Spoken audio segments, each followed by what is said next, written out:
Hi, and welcome to the Polka Dot Palace. My name's Kelly. We're a family of 4 from St. Thomas, Ontario, and we've decided to share our lives on YouTube.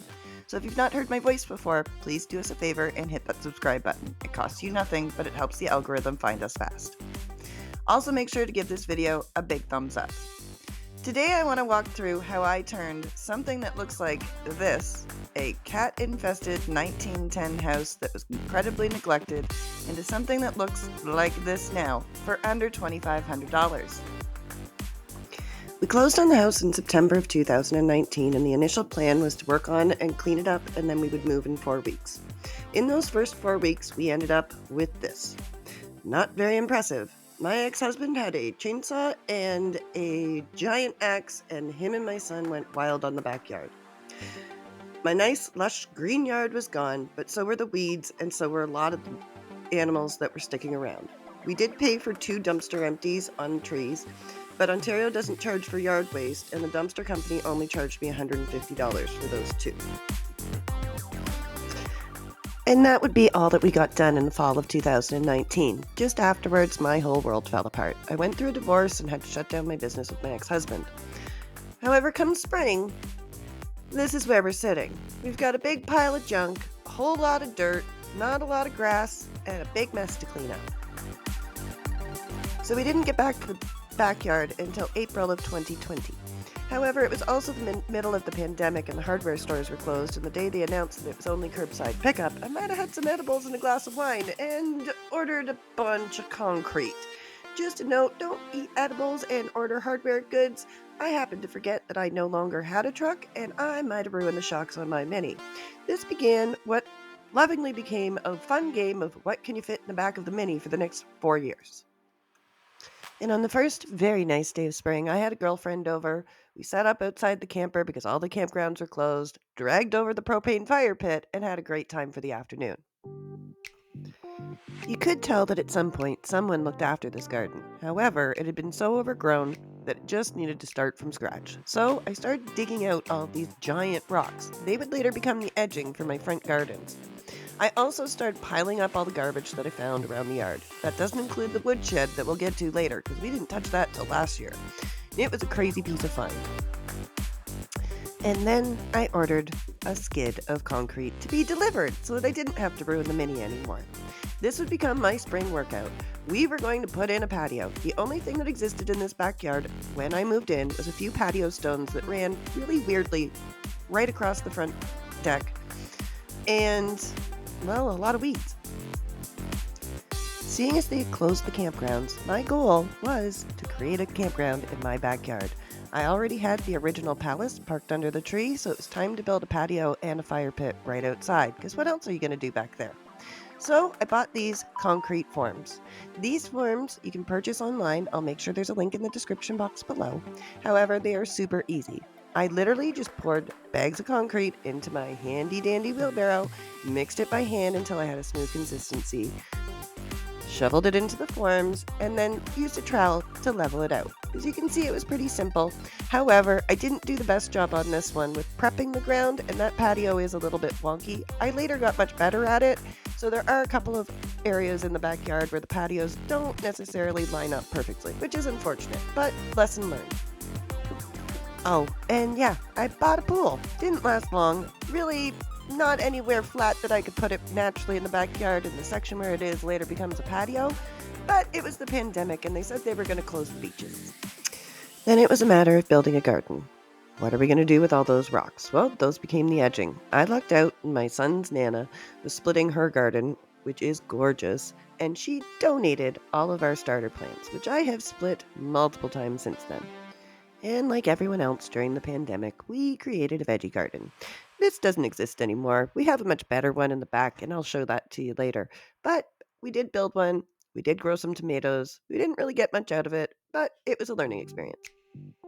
The other things we did this summer were seed and soil on the front half of the lawn by the deck. We also built a hammock stand. This happened to be a couple of 4x4s that were already in the backyard. The boys dug them up, dug big holes, made sure that they were 4 feet deep. We put 2 bags of concrete each into them, mix them, and let them dry. And then in that picture, we do have a crossbar. The next spring, I do replace that with a 4x4 and some braces to make sure it's a little bit more secure. For the shed, the outside is done in charcoal gray chalk paint. I literally just pressure washed the shed and made sure to give it a good 3 or 4 coats. The yellow doors, I took them off of the sliders, pulled them out, gave them a pressure wash, and they are done in sunset yellow, which is Rust-Oleum. That summer, we also dug out the roots of all of those trees that the ex-husband had cut down the year before. It was one of my son's favorite things to do when we were having a fire, and we let him. He did a great job, but we didn't do much to the grass in the back half of the yard because it was just too much to worry about, so I started at the deck and worked my way back. And that brings us to spring of 2021. Grass is looking a whole lot greener from the year before. However, I had a few plans for this summer. I wanted to expand the patio, I knew I needed to fix the fence, and because I was fixing the fence, I wanted to move it so that I had a larger patio in the back. I also wanted to start on the back half of the garden this spring. The original posts for this fence were completely rotten. Down one side of my yard, they've been fixed with easy spikes. I did try this on a couple. I wouldn't recommend it on your own. I had a sledgehammer. I managed to bum up my knuckles something fierce trying to hit it. So instead what I did was dig a couple of holes, disconnect the old fence panels, and reattach it in a new position. I also dug fence holes along the outside of the fence at about 8-foot intervals and attached the existing fence to it. If anybody remembers the price of lumber in 2021, you'll know why I did this. It's too expensive to replace. Once the fence was moved, it was time to start leveling out the ground. So I usually just used a hoe from the garden shed to level it out by eyeball. Then I purchased a yard-size bag of shale from Rona, which they delivered. Once you get the shale on there, you can pack it down using a 2x4. You can buy stamper tools, and I'll leave a link to one of those, but I didn't have one, and I didn't want to spend the money. So I literally just spent hours on my knees with a 2x4, leveling out the ground as quickly as I could. Then we took those forms from last year and started filling them in. This is one of those spots where I told you it doesn't really line up. I did my best to level it out with the bottom of the original existing patio path that I had there, but it didn't quite work out, so I've got a little bit of a step coming off of my deck, but like I said before, it's perfectly imperfect, and it didn't cost me a dime. So, new patio done. Added some lights, used an old dining room table. Don't recommend it. It really wasn't something I was planning on keeping and needed to go to Goodwill anyway. We only used it that summer and then replaced it with patio furniture the next year. It's pretty at night, a great place for a beverage after work. Next thing was to overseed the grass, including the backyard, and create a garden back there. While that was happening, and I was watering every other day if it wasn't raining, I also replaced that top board on the hammock with a 4x4, and using the 2 end pieces that were a little too long from a 12-foot board, created some braces in the corners. This makes it way more stable. I use this for inverted yoga. I use this as a hammock. Kids climb all over it. It's great fun. So patio done, backyard growing, back garden started, decided to clean up the side of the house. This is where I dug out all of those patio stones to move the fence. So I squared up the yard using a straight shovel and a whole lot of sweat equity, I guess. And we filled all of that in. First, we put down landscape material, and then we filled it in with black mulch. I like this much better. I did end up using the leftover patio stones the next year to create a patio where that pool is, but that's coming up. So to this point, it's the end of 2021, and we have spent about $2,000. That's about $150 for the dumpster removal of the trees, 3 skids of concrete, which works out to around $1,200. I spent about $400 on wood, mulch, and grass seed, and about $650 for got junk in the spring. About midsummer, the pool sprung a leak, and we took it down. I did try to patch it with no luck. However, I decided I needed to do something with this space, and since the pool was on top of a tarp, it was a bit of a mess. So, to the rescue, those patio stones that we dug out from the side of the house. My son helped me lie them in this fun circular pattern, and I used mulch to fill in some of the corners where I couldn't fit another stone. However, I think it looks great, and after a pressure wash, it looks wonderful. By this point, it's midsummer 2022, and it's time to clean out our dirty little secret. You see, there was a homemade makeshift woodshed that was falling apart behind the shed in the backyard, but it was way in the back of the yard and we didn't spend any time there. So we decided to disassemble it. It smelled like cat pee, it was gross, we wore gloves. We found all sorts of neat treasures. Part of what was holding up the woodshed was this really cool St. Thomas police door from a car, as well as a shotgun. Not the first gun we found in this house. We found one in the floorboards of the attic, but this one was shoved in between a metal piece and the back fence and rusted all to hell. A friend of mine has taken it and is trying to turn it into a shifter for his Ford Ranger. So we now have a St. Thomas police sign, and if you haven't noticed in any of the previous pictures, we've got a random fire hydrant in the backyard. So what are we to do? Well, create a water feature, of course.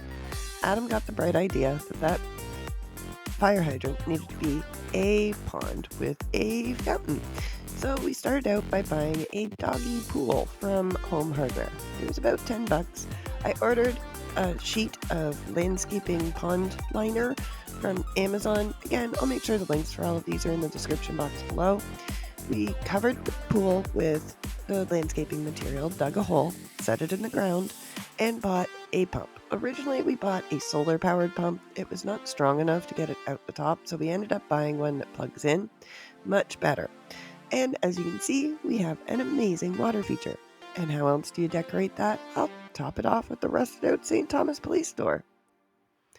So as I said, by the end of 2021 summer, I'd spent about $2,000 on the backyard. Over the course of 2022, I spent about $250. That included landscape material, mulch, the pool liner, the doggy pool for the pond, and some dump fees from cleaning out the shed. In 2023, we had the majors done. There is a whole deck redo that I'm going to cover in another video, and a whole other video on how we created curb feel in this house and created driveway. But needless to say, one of the things I did that spring was rip out our interlocking pathway out the front of the house. It was wonky, it was unlevel, it is about 60 years old, and I could not deal with the weeds. So after ripping it out, I extended that mulch path out the side of the house right up to the front of the yard. This left me with a whole bunch of extra bricks. That gave me lots of things to do. That pine in the back of the yard always looked messy, even with the mulch around it, so I created a nice little brick surround around it, put dirt in it, and planted plants. I added some lights to that tree that run on solar. If you have a problem with squirrels, I will make sure I leave a link to these. These are covered in plastic. I've tried 6 different kinds of lights on this tree, and the squirrels break the wires every time. I also created a new fire pit. We totally suggest this. It leaves air out, and we get very little smoke and giant fires going forward. And that brings us to the new veggie garden. Right behind the fence after the woodshed was cleaned out, we discovered that we had more sunshine than anywhere else in the backyard. My honey decided to plant his herbs there, and we eventually built a raised garden right behind the shed. We did eventually add some trellises, and this year we're going to be expanding that garden so that it goes all the way across the back. Since our property managers with the office building behind us have removed some trees that were blocking some of the light, I'm really excited to see what we can do with it. And that, my friends, is how I transformed the 1910 backyard that was overgrown and cat-filled into an oasis and a backyard campground. If you'd like this video, please make sure to check out our other links on our transformations and stay tuned for what we accomplish in the backyard in 2024. Make sure that you subscribe to this video, give it a big thumbs up, and thanks so much for listening.